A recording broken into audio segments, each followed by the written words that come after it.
2011 оны 4-р сарын 29-нд хунтайч Уильям болон гүнж Кейт нарын хурмын ёслол Лондон хотын Вестминстерийн сүмд болж өнгөрөв.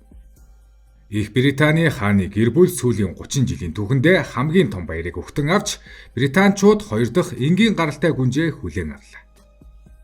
Сүмийн хонх дуугарах мөчөд сөнөөгч онгоцнууд нислэгийн шуугаа эхлэхэд Уильям Кейт хоёр гар гараасаа хөтлөн олонний өмнө гарч ирэхэд бүхэл бүтэн Британи баяр хөөрөөр бэлхэж байв. Улс даяар ялангуяа Лондон хот баяр баясгалантай уур амьсгалд умсан байлаа.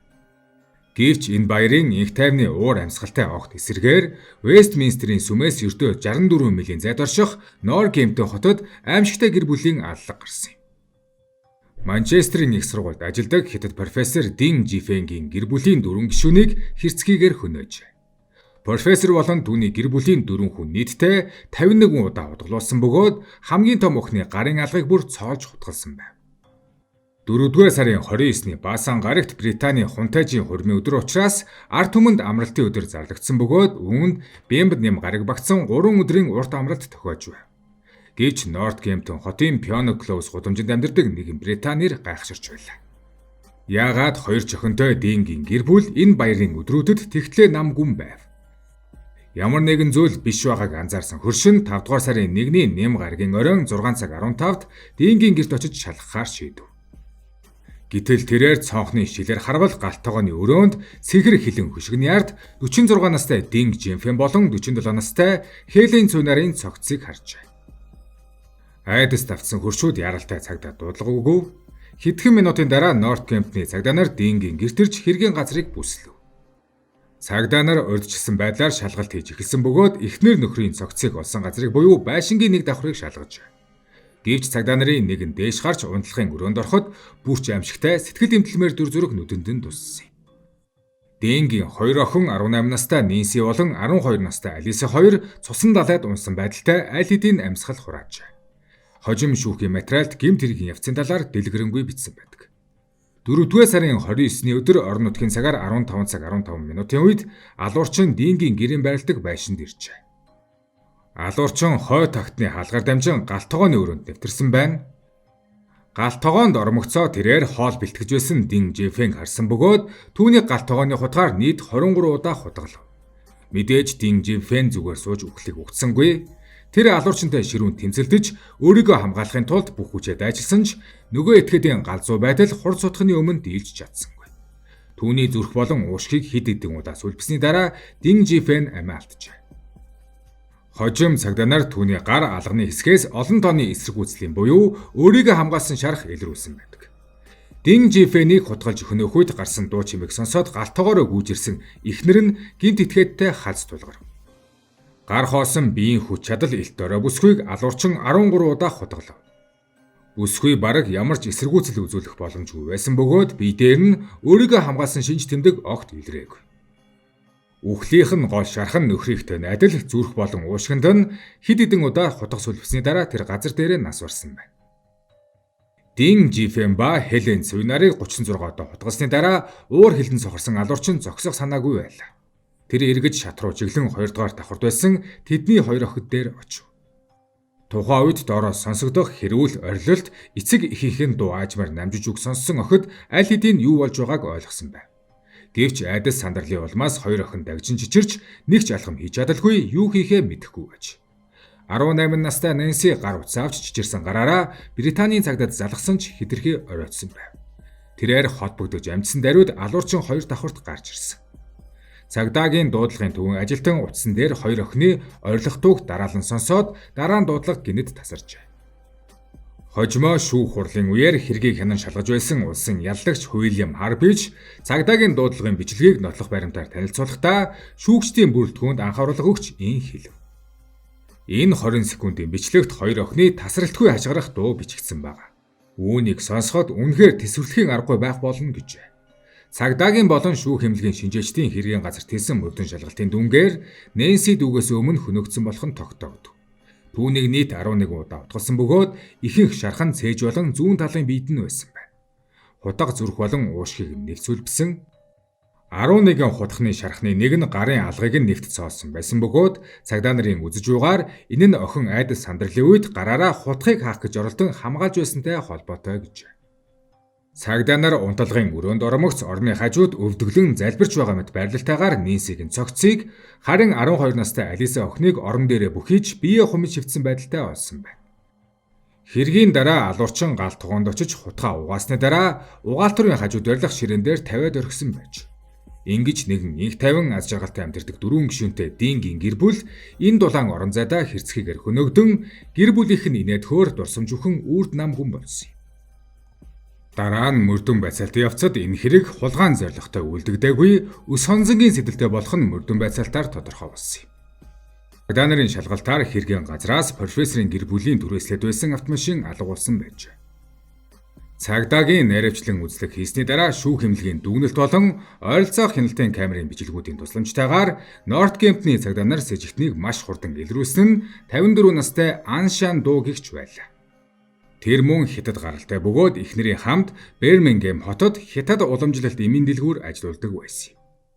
Хяналтын камерын бичлэгээс үзэхэд гэмт итгээд Дингийн гэр бүлийн хөнөөсний дараа буюу 4-р сарын 29-ны 21 цаг 43 минутанд Дингийн гэр бүлийн түрээсийн машиныг унаж M1 хурдны замын дагуу байрлах үйлчилгээний төвд зогссон байна.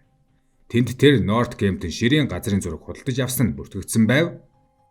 Мөрдийн шалгалтын тогтоосноор тэр газрын зургийг ашиглан Пол Делоны гэх нэртэй 65 настай нэгэн Британи нэрийн гэрийг хаж олон түүний хөнөөхөөр төлөвлөж байсан. Гэвч уг Делоны гэртээ байгаагүй тул тэр цааш Лондон руу хөдөлсөн байна. Цагдаа нар эцэст нь түүний хаясан машиныг Лондонгийн баруун хойд хэсэгт орших Сент Джонс Вуд дүүрэгт олсон байдаг. Машинд нийт 9 удаагийн торгуулийн хуудас хоримтлагдсан байсан бөгөөд үүн дээр үндэслэн уг машин 11 өдрийн турш тэн зогссон болохыг тогтоож. Харин гэмт итгээд Аншан Дуу дахин нэг ч удаа тэнд харагдаагүй. Учир нь тэр 4-р сарын 30-нд нэг чигийн урт зайны тасалбар авч Парис руу зугтаж улмаар Мароккод хүрч чадсан байж.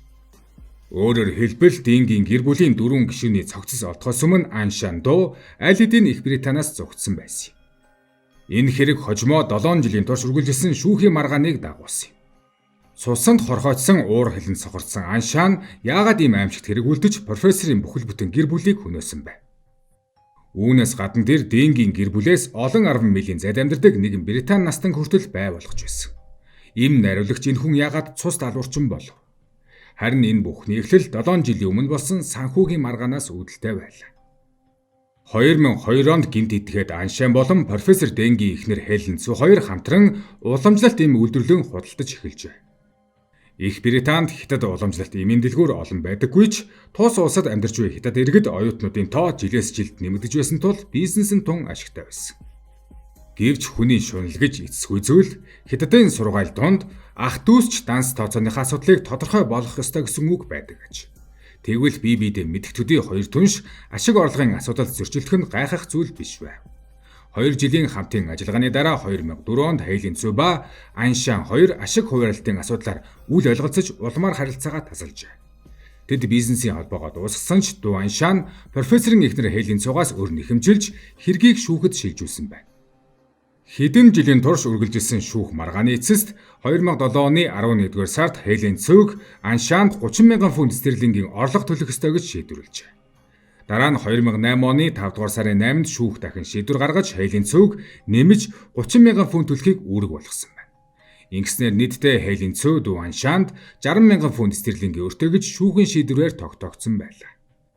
Хүмүүсийн мэдхээр Их Британи бол хуульд эдэлсэн улс, бүх зүйл хууль нотлогоонд үндэслэдэг шударга ёсны тогтолцоотой нийгэм билээ. Иймээс шүүхээс 2 удаа нөхөн төлбөрийн шийдвэр гаргасны дараа Хейлин Цу болон Дин Жинфийн хоёрт зөвхөн 2 сонголт байлаа. Нэгт шүүхийн шийдвэрийн дагуу Аншанд нөхөн төлбөрөө өгөх, хоёрт эсвэл давж залтах, өмнөх шийдвэрийг хүчингүй болгуулах орлого гэх.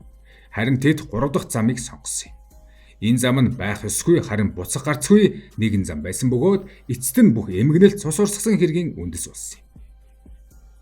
2008 оны 5-р сарын 8-нд шүүгч эцсийн шийдвэрээ зарлахад Аншан санаа амарч нэмж 30,000 фунт стерлинг төлнө гэсэн мэдээг сонсоод хэсэг зур баярлсан. Гэвч Хейлин Цу болон профессор Динг хоёр нэр дээр нь ямар ч хөрөнгө үлдээгүй, тиймээс нөхөн төлбөр бараг төлөгдөх боломжгүй гэсэн мэдэгдэл гарч ирсэн юм. Аншан үүнд итгэж чадахгүй байлаа.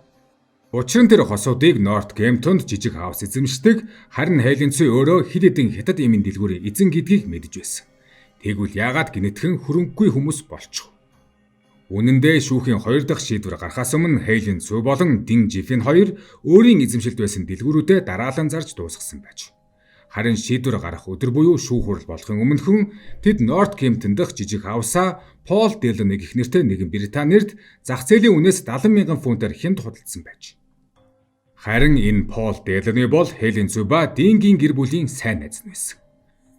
Мэдээж энэ нь хөрөнгөө найз руугаа шилжүүлж хэрэгээс мултрах арга гэдгийг мэдэрсэн Аншан болон түүний эхнэр Чен хоёр шүүхэд нэхэмжлэл гаргаж Дингийн гэр бүл ба Пол Делоны нарын хооронд байгуулсан орон сууцны худалдаа худалдан авалтын гэрээг хүчингүй болгох хүсэлт гаргажээ. Энэ удаагийн хэргийг Пол Делоны өөрөө гол хариуцагчаар нэрлэгдсэн байна. 2010 оны 5 сард Аншан дахин ялалт байгуулав. Шүүгчийн шийдвэрээр Дингийн гэр бүл ба Пол Делоны нарын хооронд байгуулсан орон сууцны худалдаа худалдан авалтын гэрээг хүчингүй гэж үзсэн байна. Өөрөөр хэлбэл байшингийн өмчлөх хэрэг Дингийн гэр бүлд буцаж очисон бөгөөд өөр хөрөнгөгүй тэд байшингаа зарах замаар Аншанд нөхөн төлбөрөө өгөхөөс өөр сонголтгүй болсон юм. Энэхүү шийдвэр гаргахад Аншан анх Хейлинцүүг шүүхэд өгснөөс бүтэн 6 жил өнгөрч байв. Ихэнх хүмүүсийн хувьд энэ хугацаанд шүүхийн маргаанаас ядарч сулдаж шантрах байсан ч Аншан тэгсэнгүй. Тэр тэмцлээ үргэлжлүүлсэн. Харин 2010 оны 2 дугаар хагасаас эхлэн Пол Делоны дээд шүүхэд дав заалдах хөргөл гаргаж олон хуульч шинжээчдийг хөсөж бодлогын баг байгуулан Аншангийн өмгөөлөгчтэй шүүхийн дайн өрнөв. Тэрээр шүүхтээр тайлбар өгсөн байна. Тэрэлхтээ Дингийн гэр бүл надад байшинг зах зээлийн үнээс доогуур зарсан нь санамсаргүй биш. Учир нь бид хоёр талын гэрээний дагуу Дингийн гэр бүлд тухайн байшинд 21 жил амьдрах эрх олгосон юм гэж. Харин үүнээс нь улбаалж дээд шүүх Дингийн байшингийн худалдсан гэрээг хүчинтэй гэж буцаан сэргээн батлах нь тэр. Өөрөөр хэлбэл Аншан нөхөн төлбөрөө авч чадахгүй хүрсэн гэсэн үг. Чухам энэ л мэдээ аимшигт эмгэлийн сүүлчийн галын очийг өдөөс юм. 2011 онд Пол Делоны дахин шинэ шүүхийн нэхэмжлэл гаргаж өмнөх шүүхийн ажиллагаанд гаргасан хууль зүйн зардал болох 88,000 фунт стерлингийг Аншангаас төлүүлэхийг шаардсан юм. Харин Аншан энэ алхмыг урьдчилан таамаглаж байсан бололтой. Тиймээс Аншан 2011 оны ихэр 100,000 фунт стерлингийн үнэтэй ганц байраа зарж өөрийн хятадын эмийн дэлгүүрийг хүүгийнхээ нэрээр шилжүүлжээ. Гэвч чөтгөр бурхнаас нэг алхам төрүүлдэг гэж үг байдаг. Делоны ч бас нэг алхам төрүүлж сэтгэж байв. Тэрээр шүүхэд хандаж дүү Аншангийн бүх хөрөнгийг царцаах хүсэл гаргасан бөгөөд шүүх энэ хүсэлтийг хүлээн зөвшөөрч шийдвэр гаргасан юм. 2011 оны 4-р сарын 28-нд Аншан Их Британийн дээд шүүхээс хөрөнгийн царцаалтын альбом мэдэгдэл хүлээн авлаа. Тэр бичигт зөвхөн Аншангийн болон түүний эхнэр Чэний хөрөнгө төдийгүй түүний хүү болон зээ охины хувийн өмчийг хүртэл царцаах тухай тусгагдсан байлаа. Чухамл энэ мөчөд дүү Аншан сэтгэл зүйн хувьд бүрэн нурсан юм. Түүний хувьд бүх зүйл, шүүх, амьдрал, нэр төр, итгэл бүгд нуруу унсан байв. Чухамдаа хөрөнгийг нь царцаасан шүүхийн шийдвэр гарсны маргааш өдөр чухам аимшигт хэрэг гарсан билээ. 2011 оны 4-р сарын 24-нд Аншан гэрээсээ галт хэрэгэн цугаад Бирмингем дэх хятадын эмийн дэлгүүр рүү явжээ. Тэнд тэр их нэртэй зурус бичиж үлдээсэн бөгөөд уг бичигт бүх хүн нэг өдөр салах ёс хийх ёстой гэж бичсэн байв. Дараа нь тэр гал тогоонд орж хоолны хутга авч гадаад тосурт эмийн цүнхээ хийгээд Нортгемптон руу чиглэсэн галт хэрэгэнд суусан юм. Тэр мөчөд түүний бүх итгэл тасарч хожим 40 жилийн хорих ялаавах тэр чөтгөрийн зам нь эхэлсэн. Ингээд тэр аимшигт хэрэгээ үйлдсэн. Маргааш нь буюу 2011 оны 4-р сарын 30-нд Аншан Их Британаас зүгтжээ. Лондоны Victoria Coach Station-ы автобусанд сууж Парис руу явсан. Парисаас Испаний өмнөд хэсэг рүү. Улмаар тентхийн бомтоос Мароккогийн Танжер хот руу гатлах онгоцоор гарч эцэст нь Алжиртай залгадаг хил орчмын Уужтай хотод иржээ. Гэвч Аншан тэнд хууль бус цагаат чимээ барьжлагдсан байна. Гэсэн ч тэр жинхэнэ нэрээ нуусан тул Мароккогийн цагдаа түүнийх юм болохыг тогтоож чадаагүй. Ингээд удалгүй сулалсан байна. Энэ мөчөөс эхлэн Аншан бол хуулийн нэхэмжлэл чагагдсан зүрх хүн биш, харин өөрийн амьдралаа орхиж ухаанаа гээсэн хүний ёсноос хайсан хүн болон хувирсан байлаа. Энэ эмгэнэл түүхийн эцсийн бүлэгтээ хүрч байна. Аншан Мароккод 14 сар оршин сууж ихэнх хугацаагаа барилгын талбайд амь зөөж өнгөрүүлжээ. 2012 оны 7 дугаар сард түүний хууль бус оршин суугаа байдлыг хянаж байсан ажил олгогчдэр нэгэн мэдээлэл ирэв. Энэ нь Интерполоос байлаа. Интерпол болон Их Британийн цагдаагийн хамтарсан мөрдөн шалгах баг Мароккогийн эрх баригчдад мэдээлэл гарган өгөхөд өмнө нь аншаан байршлагдсан хурууныхээ болон ДНХ-тэй таарсан байлаа. Өөрөөр хэлбэл Интерпол түүнийг хайжуулсан бөгөөд түүний мэдээллийг улс орон бүрлүү явуулж энэ удаад Мароккогийн Интерполын хэсэг үр дүнтэй ажиллаж аншааныг хаана байгааг илрүүлж чадсан байна. Түүний өмнө бүртгүүлж байсан хурууны хэнээс нь бүх мэдээллийг гаргасан. Ингээд ч аншааныг тэр даруй барьжлав. Гэхдээ аншааныг шилжүүлэх явц 1 жил гаруй хугацаатай өнгөрсөн.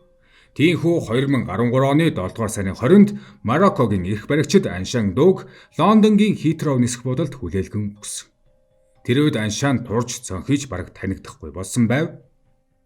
Цагдаа нарын тэмдэглэлд туйлын 50-ч нүүрэндээ ямар ч илэрхийлэлгүй гэж бичсэн байдаг. Ингээд түүнд 4 хүний хөнөөсөн хэрэгээр яалт болох. 2013 оны 11-р сарын 21-нд Нортгемптны хааны шүүхэд Аншаан хэрэгээ хүлээн зөвшөөрч прокурор түүнийг өшөө хонцонд автсан хүйтэн цус далуурчин хэмээн тодорхойлжээ.